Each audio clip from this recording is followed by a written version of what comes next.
অপতথ্য ও গুজবকে কেন্দ্র করে উত্তাল ভারতের উত্তর পূর্বাঞ্চলীয় রাজ্য মণিপুর। গেল ৩ বছরের বেশি সময় ধরে চলে আসা কুকি-চিন সম্প্রদায় ও সংখ্যাগরিষ্ঠ সনাতন ধর্মাবলম্বী মেইতেই সম্প্রদায়ের দাঙ্গা নতুন করে দানা বেঁধেছে। গেল সপ্তাহের পর শনিবার রাতে কুকি-চিনদের বিরুদ্ধে আবারও রাজপথে নামে বিশুপুর জেলার মেইতেই সম্প্রদায়ের বাসিন্দারা। এপ্রিলের শুরুর দিকে থ্রংলবি গ্রামে বোমা হামলায় মেইতেই সম্প্রদায়ের 2 শিশু নিহতের ঘটনার জের ধরে মূলত ঘটনার সূত্রপাত।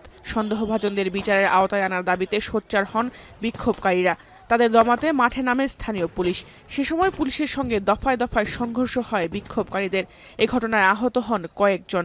মণিপুরের মুখ্যমন্ত্রী বিজেপির ইউমনাম খেমচাঁদ সিং বিশুপুর পরিদর্শনের একদিনের মাথায় ঘটল এমন ঘটনা। এ ঘটনার পর মণিপুরের মেইতেই সম্প্রদায়ের নারীরা 5 দিনের শাটডাউনের ডাক দিয়েছে।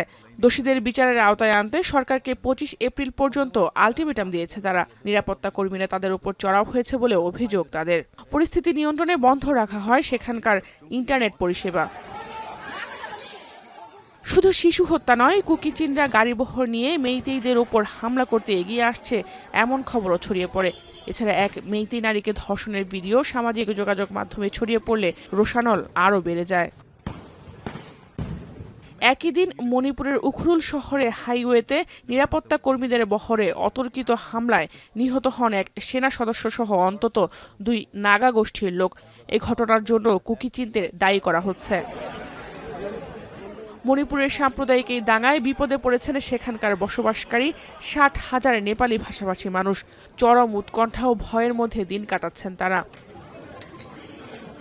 ভারত সরকারের তথ্য মতে 2023 সালের মে থেকে 2024 সালের নভেম্বর পর্যন্ত মণিপুর সাম্প্রদায়িক দাঙ্গায় প্রাণ গেছে 250-এর বেশি।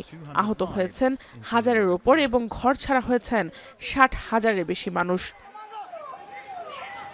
জাহানারা ভুঁইয়া, এখন বিশ্ব। 72 ঘন্টা ময়েশ্চার লক সমৃদ্ধ লিলি বডি ওয়াশ। শিয়া বাটারের গুডনেস স্কিন রিপেয়ার করে রাখে সফট ও গ্লোয়িং।